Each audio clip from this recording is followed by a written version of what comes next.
Kalyani medical college হাসপাতাল ও GNM হাসপাতালের এক বিরল চোখের চিকিৎসা করলেন কল্যাণী মেডিকেল কলেজের হাসপাতালের চিকিৎসকরা।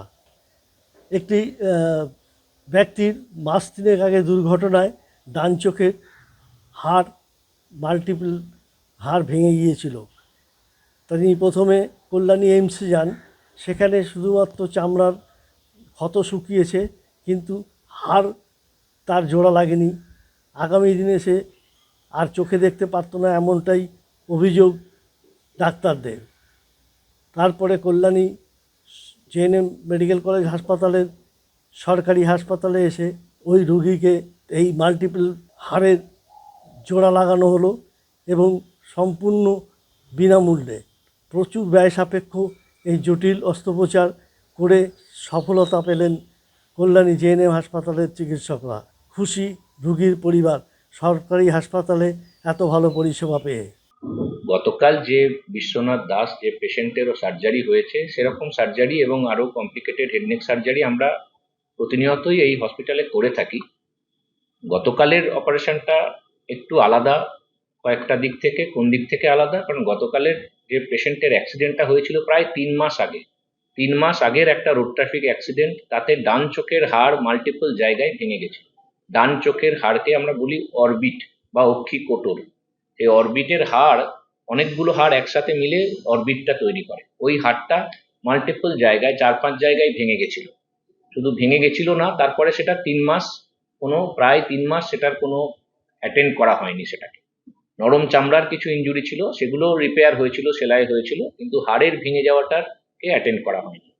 তো যখন আমরা পেশেন্টকে রিসিভ করি, পেশেন্ট কয়েকটা জায়গায় গেছিল আগেই, সেখানে ভাঙা হাড়ের অংশটা হয়নি, নরম চামড়ার ট্রিটমেন্টটা সে পেয়েছিল। আমাদের কাছে জেএনএমে পেশেন্ট যখন আসে, তখন বাই দ্যাট টাইম অলরেডি চোখের কিছু কমপ্লিকেশন শুরু হয়ে গেছে, চোখের মুভমেন্টের কমপ্লিকেশন শুরু হয়ে গেছে, এবং হাড়টা যে জায়গায় ভেঙেছে সেখানে খারাপভাবে জুড়তে শুরু করেছে। এই সমস্ত ক্ষেত্রে লাইফ লং পেশেন্টের একটা চোখের প্রতিবন্ধকতা তৈরি হয়ে যেতে পারে। কিন্তু আমি আমার হসপিটাল অ্যাডমিনিস্ট্রেশন, আমাদের ইএনটি ডিপার্টমেন্ট, সর্বোপরি আমাদের স্বাস্থ্য দপ্তরকে আমি পাশে পেয়েছি। তাই ইএনটির আন্ডারে আমরা ভর্তি করে পেশেন্টের ডক্টর ইন্দ্রনীল পাল, এইচওডি ইন্দ্রনীল পাল ইএনটির, তিনি আর্জেন্টলি ওটি স্লট অ্যারেঞ্জ করেছিলেন। আমার হসপিটাল অ্যাডমিনিস্ট্রেশন, আমার এমএস স্যার, আমার deputy MS doctor Atindranath sir, আমার প্রিন্সিপাল স্যার, এনাদের সবার অ্যাক্টিভ আমি হেল্প পেয়েছি। অত্যন্ত দুর্মূল্য ইম্পোর্টেড টাইটানিয়াম প্লেট এবং স্ক্রু, টাইটানিয়াম ইমপ্ল্যান্ট দিয়ে আমরা এই অপারেশন করতে পেরেছি।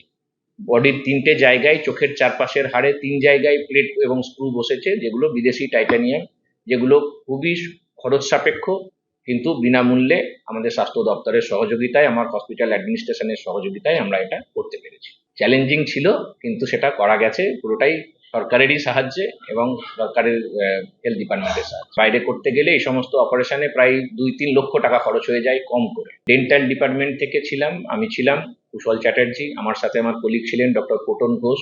ইএনটি ডিপার্টমেন্টের থেকে ছিলেন ডক্টর আকাশ অধিকারী। অ্যানাস্থেটিস্ট স্যাররা ছিলেন ডক্টর নবারুল সরকার এবং তার টিম। বাকি এটা শুধু আমি ডাক্তারদের কথাই বলবো না, যে কোনো কমপ্লিকেটেড সার্জারি, এটা কলেজের সুইপার থেকে কলেজের টপ মোস্ট অ্যাডমিনিস্ট্রেশন অব্দি পুরো সবার মিলিত একটা প্রচেষ্টা।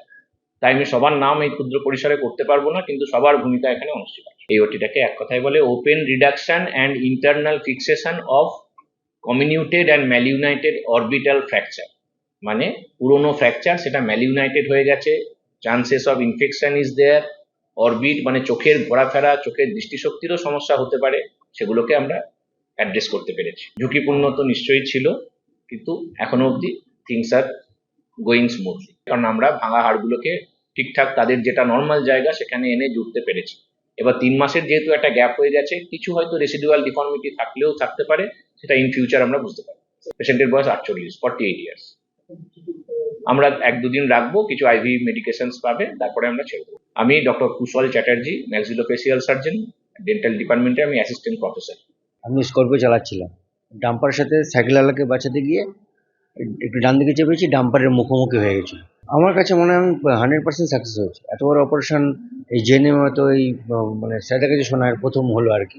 তবে সাকসেস, এখানকার স্টাফ, তারপরে স্যাররা মানে আমার সাথে খুব কোঅপারেট করেছে, প্রতি কটা স্টাফ। হ্যাঁ, খুশি তো অবশ্যই, কারণ আমাদের পশ্চিমবঙ্গের স্বাস্থ্য বিভাগ অনেক হেল্প করেছেন আমার। না, কোনো কিছু লাগেনি, কোনো লাগে সম্পূর্ণই আমাদের স্বাস্থ্যবন্ধু করেছে। এটাকে আমি এমসে দেখেছিলাম, মানে প্রথম থেকে এমসের আন্ডারে ছিলাম। 9 তারিখ এখান থেকে আমি ড্রেসিং করেছিলাম 9 জানুয়ারি। আমার অ্যাক্সিডেন্ট হচ্ছে 8ই জানুয়ারি, রঘুনাথপুর, পুরুলিয়া। ওখানে রঘুনাথপুর মহকুমা হাসপাতালে আমাকে ফার্স্ট এড করে ছেড়ে দেয়, আমি চলে আসি এখানে। এবং এখানে আমাকে ড্রেসিং করেছিল 9 তারিখে জানুয়ারি মাসে। তারপরে 10 তারিখে আরও বেশি ভালো পরিষেবা পাওয়ার জন্য গেছিলাম এমসে। ওখানে শুধু ওই চোখটাই করা হয়েছিল, আমাকে ইএনটি ডিপার্টমেন্টে রেফার করা হয়েছিল, যার জন্য আমার মুখটা খুলছিল না। কিন্তু ইএনটি আমাকে ওখানে ডেটের পর ডেট দিয়ে গেছে, কেউ রেসপন্স করেনি, দেখতে পারেনি আর দেখেনি আর কি। তারপর আবার ওখানে আমাকে বলেছিল 20 ফেব্রুয়ারি সমস্যা ছিল, এবং 20 ফেব্রুয়ারি আমাকে দেখে বলেছিল যে অপারেশন করতে হবে, 45 থেকে 50 হাজার টাকা খরচা আছে। অপারেশনের পরে যে আপনি 100% যে দেখতে পারবেন তার গ্যারান্টি আমরা নিচ্ছি না। এটা শুনে আমি পিছিয়ে আসি, এবং 9 মার্চ আবার আমি জিএনএমে আসি। 9 তারিখ থেকে 31 মার্চে আমার অপারেশন হলো। এখন ভালো আছি। সবাই খুব মানে সবাই নিজে তো খুশি, আমার পরিবারও জিএনএমের প্রতি এখন কৃতজ্ঞ।